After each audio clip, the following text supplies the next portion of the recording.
Alléluia. Frère, quel que soit ce que vous allez faire à quelqu'un dans ce monde, l'ingratitude va arriver. Peut-être que vous n'avez pas encore vu cela. Vous allez vous occuper de quelqu'un, peut-être qu'il est pauvre, peut-être qu'il est malade, peut-être qu'il n'a rien. Vous allez l'encadrer, vous allez même investir sur lui, vous allez tout faire. Mais en retour, vous allez voir l'ingratitude. En retour. C'est comme ça que ce monde fonctionne. Et c'est dans ce monde que nous sommes. Nous sommes attachés à ce monde. Et quand nous arrivons à l'église, nous avons du mal à bien nous asseoir. Parce que nous croyons que ce qu'on m'a fait là-bas, on va me faire ça ici. Et à l'église, vous avez affaire à Jésus.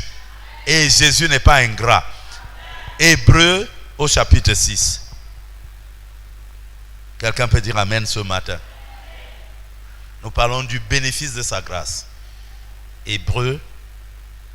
Oh, gloire à Jésus.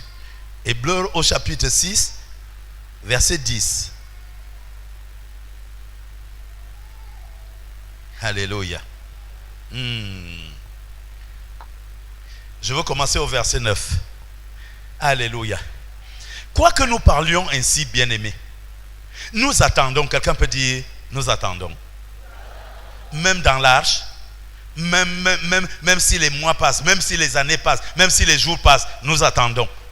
Et s'il y a quelqu'un dans cette position, ici, en tant qu'enfant de Dieu mis à part, frères et sœurs, qu'est-ce que Noé pouvait faire? Noé attendait. C'est Dieu qui lui avait dit entre dans l'arche. Frère, peut-être c'est un homme qui t'a invité à l'église, mais c'était tout ce que cet homme devait faire. Mais après, Dieu t'a pris en charge. Alléluia.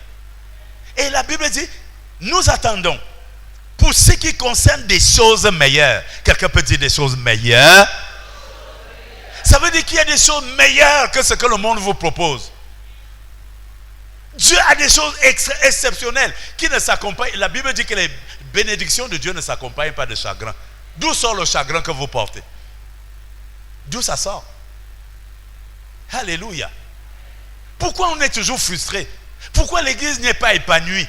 Quand je dis l'église, les enfants de Dieu, pourquoi? C'est ce que nous ramassons dans le monde où nous sommes. Là où notre cœur se trouve.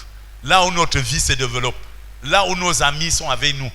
Même si nous sommes à l'église comme ça, il y en a même dans la maison de Dieu, ils ont les téléphones ouverts. Tu es où? Tu es où? Tu es où? Tu es obligé de te lever pour aller parler. Je suis à l'église. Alléluia. Pourquoi? Parce qu'il y a toujours ces connexions. Et quand tu vas aller, il va sentir, si tu as un peu d'argent, il va te proposer telle chose, telle chose, telle chose, telle chose. Si tu n'en as pas, c'est toi qui vas commencer à voir cela.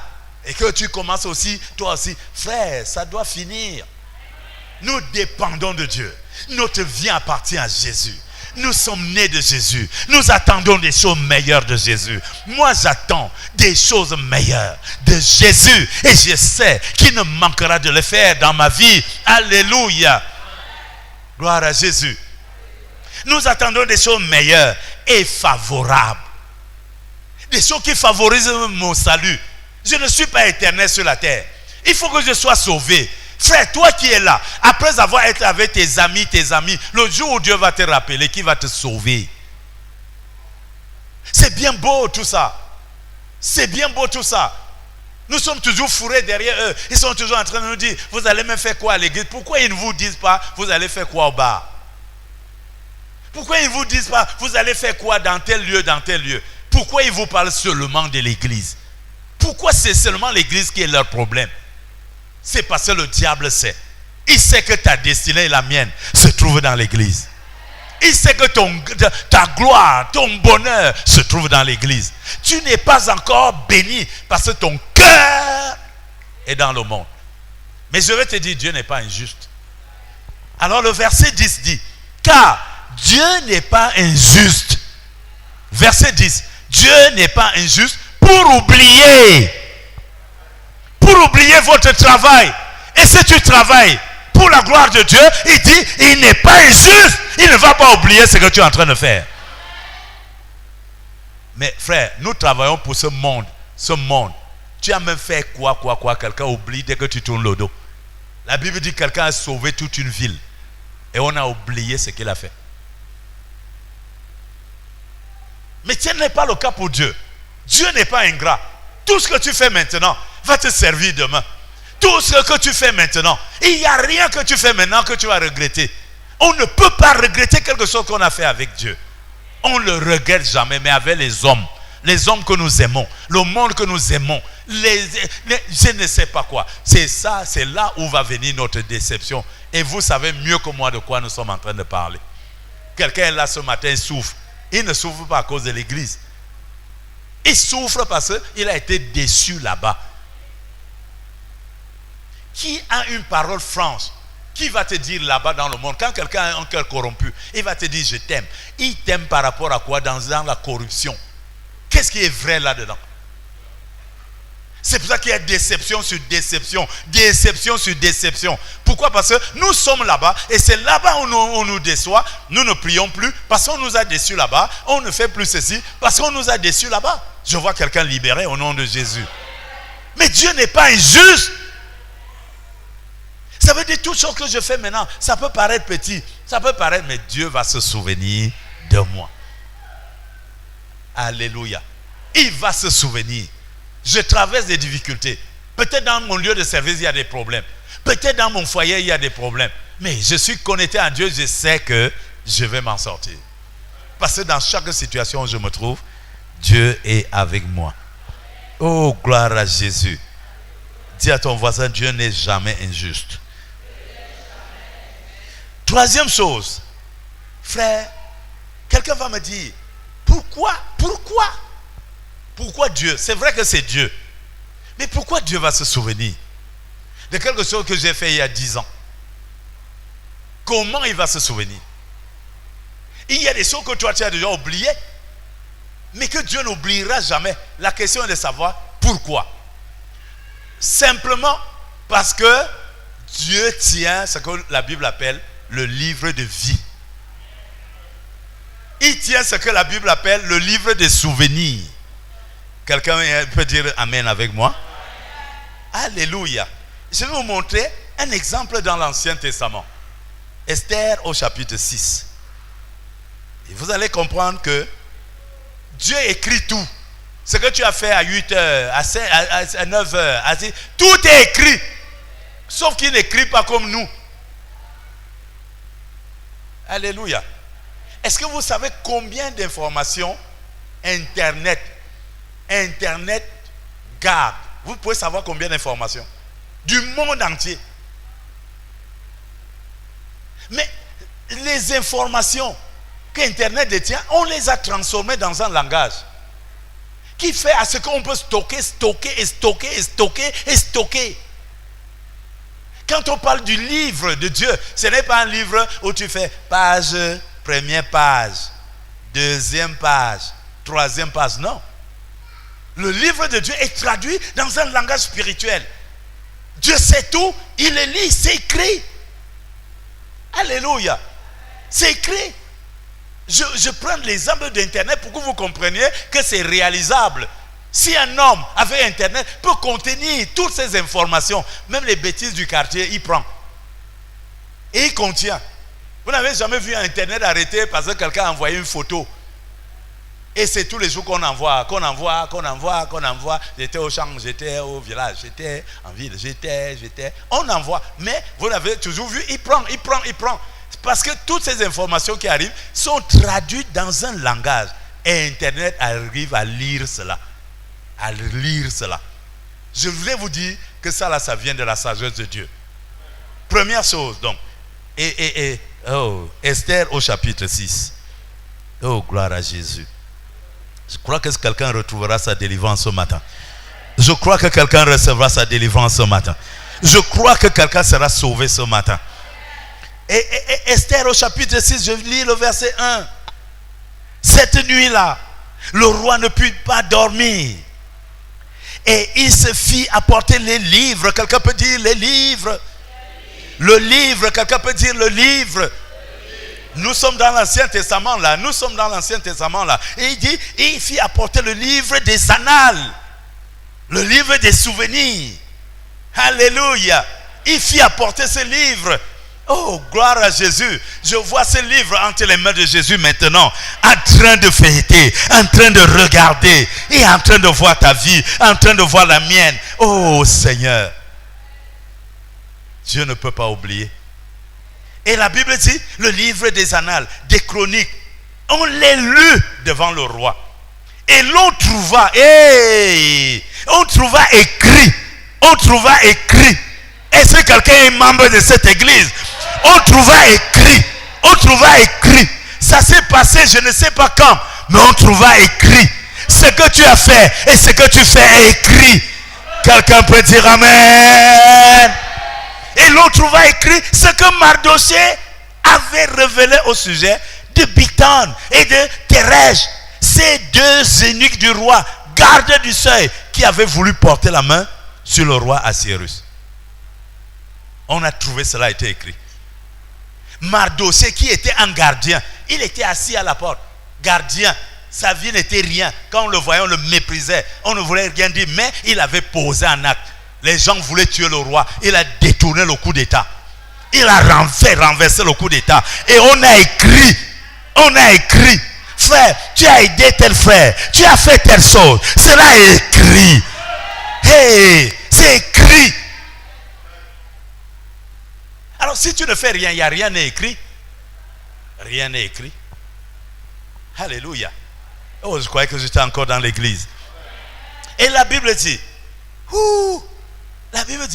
le roi dit, verset 3, quelle marque de distinction et d'honneur Mardochée a-t-il reçu pour cela? Je ne vois pas ça écrit. Il a fait ça. Mais qu'est-ce qu'on a fait en retour pour sa vie? Qu'est-ce qu'on a fait pour sa famille? Qu'est-ce qu'on a fait? Le Seigneur peut visiter et dire, hey, voici mon fils a fait ça, ma fille a fait ça. Et il regarde à côté, mais qu'est-ce que ma fille a eu? Qu'est-ce que mon fils a eu? Il y aura une restauration dans cette église. Je vois la restauration. Quelqu'un peut crier Amen dans cette église. Alors frère, si vous ne pouvez pas les comprendre, si votre cœur est déjà habitué dans ce qu'on dit dans le monde, vous n'avez que ça. Même quand la parole de Dieu sort, ça ne peut même pas entrer dans votre cœur parce que on a dit, on fait, c'est là-bas. Ça ne peut pas marcher, mes frères. Vous devez faire, je disais à un frère de l'église, tu dois te faire violence. Le royaume de Dieu est forcé. Seuls les violents s'en emparent. C'est une chose d'aller à l'église le jour où on trouve du temps. C'est bon d'aller à l'église le jour où il n'a pas plu. C'est bon d'aller à l'église le jour où il fait moins soleil. C'est bon tout ce que vous faites. Mais Dieu sait ce qu'il écrit dans le livre de vie. Si tu dis, Seigneur, je ne suis pas allé à l'église parce qu'il pleuvait, est-ce que Dieu va demander qu'est-ce qu'on lui a donné? Moi, je pose la question bêtement. Si tu dis, moi, on dit, on fait un projet de telle chose, tu dis, ah, ça c'est leur chose. Dieu va demander, qu'est-ce qu'on lui a donné? Ah, moi je suis extrêmement, vraiment bête. Mais dans ta sagesse, je ne sais pas quelle réponse. Je ne sais pas quelle réponse tu auras. Ce n'est pas ton problème avec moi. C'est le problème avec Dieu. C'est notre problème à nous tous vis-à-vis de Dieu. Alléluia. Et la Bible dit, le roi dit, quelle marque de distinction et d'honneur Mardochée a-t-il reçu pour cela? Et la Bible, ils disent, il n'a rien reçu. Dieu est-il injuste? Non. Il n'a rien reçu, répondit ceux qui servaient le roi.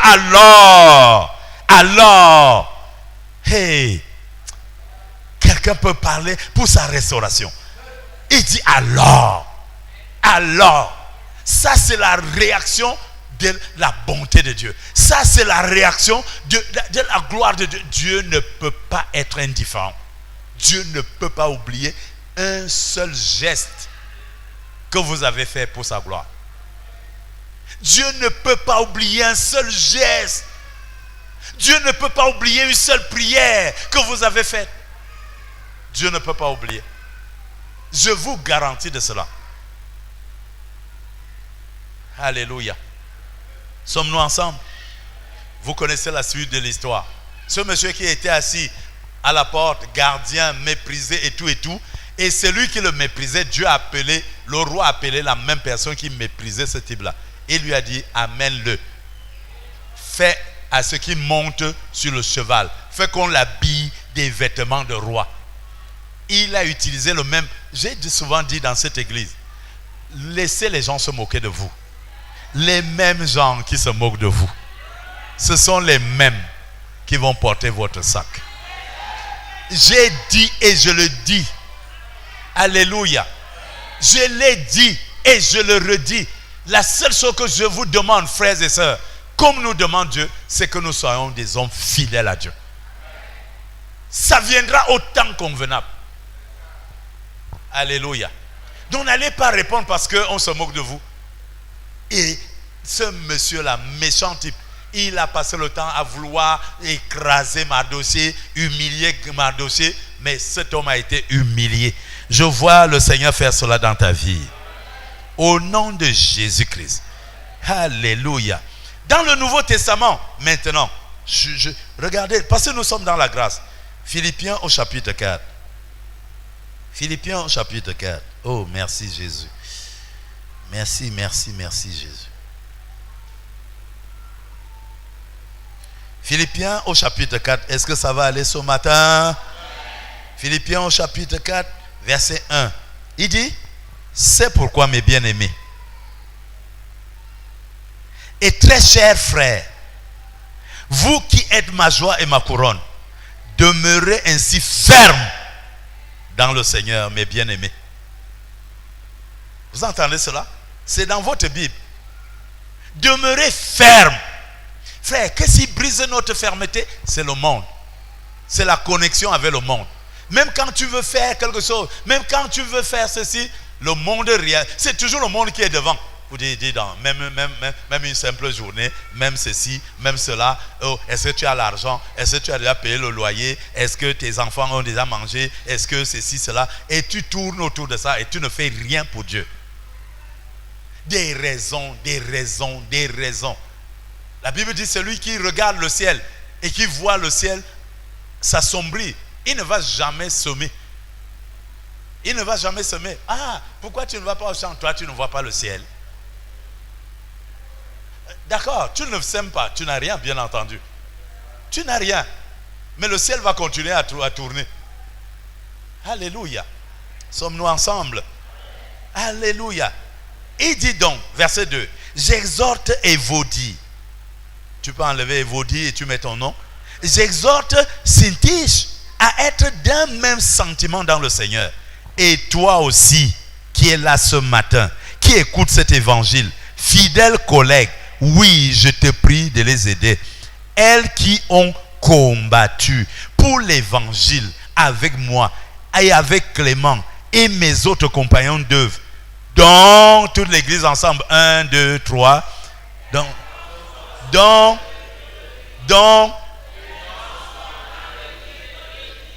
il y a un livre de vie. Donc il y a un livre de souvenirs. Dieu détient un livre de souvenirs. La Bible dit tout ce monde-là, ils ont combattu pour l'évangile et leurs noms sont inscrits dans le livre de vie. Frère, comment ton nom peut être inscrit dans le livre de vie et tu dis que Dieu t'a oublié? Tu peux aller chercher une information dans Internet. Il suffit que tu donnes le bon nom. Tu vas retrouver ça. Je croyais que je parlais à quelqu'un. Sauf si tu mets quelque chose d'autre. Mais si tu mets le bon nom, tu vas trouver. Pourquoi? Parce que c'est déjà inscrit. C'est dans le répertoire. Si Internet peut trouver, à combien de fois Dieu qui a donné la sagesse de l'Internet? Donc il dit, les noms sont inscrits dans le livre de vie. Figurez-vous le jour où nous confessons Christ. L'une des choses que nous disons, Seigneur, inscris mon nom dans ton livre de vie. Nous ne savons pas pourquoi nous le disons, mais aujourd'hui nous savons. Si mon nom est dans le livre de vie du Seigneur, Dieu ne peut pas m'oublier. Il ne peut pas m'oublier. Je peux prier 1 an, 10 ans, il n'y a rien, mais Dieu ne peut pas m'oublier. C'est impossible. Pourquoi? Parce que mon nom est inscrit. Mais si nous continuons la lecture, vous voyez, vous allez voir, peut-être dans le livre d'Apocalypse aussi, vous allez voir qu'il y a des noms d'une multitude d'enfants de Dieu qui est déjà rayé du livre de vie. C'est le genre-là qui prie, qui jeûne, les jeûnes, tous les mois que Dieu a créés. Je pourrais vous donner ce dernier passage juste pour votre édification, parce que dans cette église, c'est ça que Dieu nous a donné, d'être édifié. Si quelqu'un échoue, il échoue. Même si tu inventes quelque chose sur le pasteur, tu sauras toi-même, ta conscience va te dire non, c'est toi-même. Apocalypse au chapitre 3, verset 5. Celui qui vaincra les choses du monde, les suggestions du diable, la vie de la chair. Il dit celui qui vaincra sera revêtu ainsi des vêtements blancs. Attention, et ça là, ça m'a bouleversé. Ça m'a bouleversé. Écoutez la suite. Je ne sais pas comment vous lisez la Bible, si vous la lisez comme je lis. Il dit,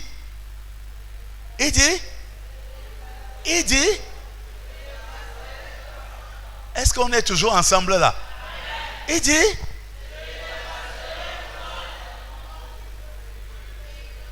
qu'est-ce que ça veut dire? Comment vous comprenez ça? Attends, oui, c'est ça qu'il dit. Mais vous comprenez ça comment? Je n'effacerai pas. Qu'est-ce que ça veut dire? Qu'est-ce que ça veut dire? Qui peut faire quoi? C'est ça mon fiston. Il dit je n'effacerai pas. Ça veut dire qu'il a la possibilité d'effacer. Et c'est ça qui m'a renversé. Il peut effacer. Et c'est pour ça qu'il parle de celui qui est fidèle, celui qui est mis à part. Il dit celui-là, je ne peux pas effacer. Ça veut dire qu'à contrario, il peut effacer. C'est ça là, c'est écrit. Lisez d'autres versions, vous allez voir, c'est encore mieux décrit. Ça veut dire que mon nom peut ne plus figurer dans le livre de vie du Seigneur. Et s'il n'est pas là, ça veut dire que mon souvenir est effacé. Ça veut dire que je n'existe plus pour lui. Qu'est-ce qu'il me reste? Seulement les choses du monde, mes copines, mes copains, mais on a fait comme ça, mon mari m'a trompé, ma femme, je ne sais pas ce qu'elle devient. Oh, vraiment l'argent, oh, le bailleur, oh, ceci. On est avant la fin de la journée. Amen. Et le matin, on dit qu'il y a la manne matinale. Manne matinale. Parce que tu t'es écrasé toute la nuit. Comment je vais aller à la manne matinale? Et c'est une seule fois la semaine. Et il y a des gens qui entendent ma voix maintenant. Je ne sais pas s'ils savent même d'abord ce que c'est. Et je ne sais pas. Peut-être qu'ils ont mis les pieds il y a 10 ans. Ils n'ont plus mis les pieds. Dites-moi pour quelle raison. Parce qu'ils travaillent beaucoup. Ils sont des directeurs de société. Ils sont des je ne sais pas quoi. C'est eux qui ouvrent la porte du ministère. C'est eux qui détiennent les clés du coffre. C'est-à-dire s'ils ne vont pas, on ne va pas payer le jour-là. S'ils ne font pas. Et, oh frère,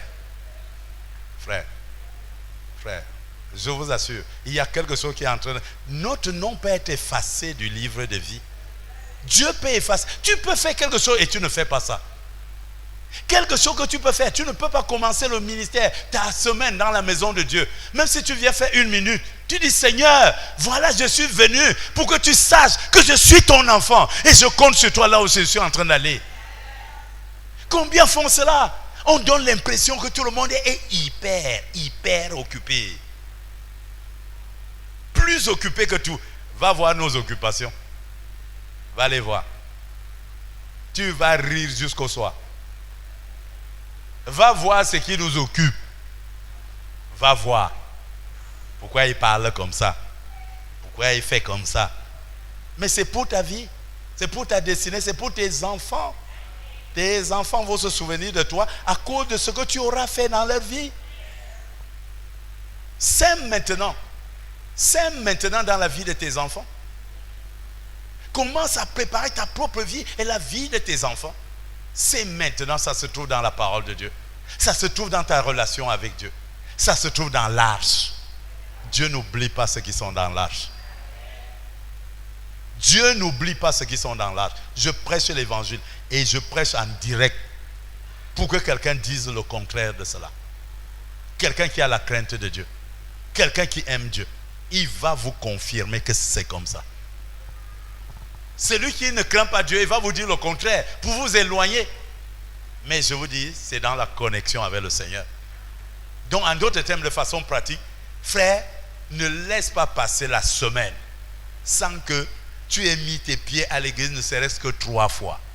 Le chiffre 3 est un chiffre qui est dans la Bible. Au moins 3 fois. Au moins, fais-toi violence. Essaie de le pratiquer et tu vas voir si ce Dieu n'est pas vrai. Essaie d'éliminer certains rendez-vous bizarres. J'ai dit bizarre parce que c'est bizarre. Si tu vas rendre visite à ton ami qui va te dire j'ai vu ton mari dans un coin là, est-ce que c'était une bonne visite? Mais c'est ce genre de visite que nous avons. Si tu vas rendre visite à quelqu'un qui te dit le pays ici, vraiment tel que moi je vois là, ça va brûler, il faut que tu quittes. C'était une bonne visite. Ça va aller ce matin? Nous sommes au bénéfice de sa grâce. Nous dépendons de sa grâce. Nous vivons par sa grâce.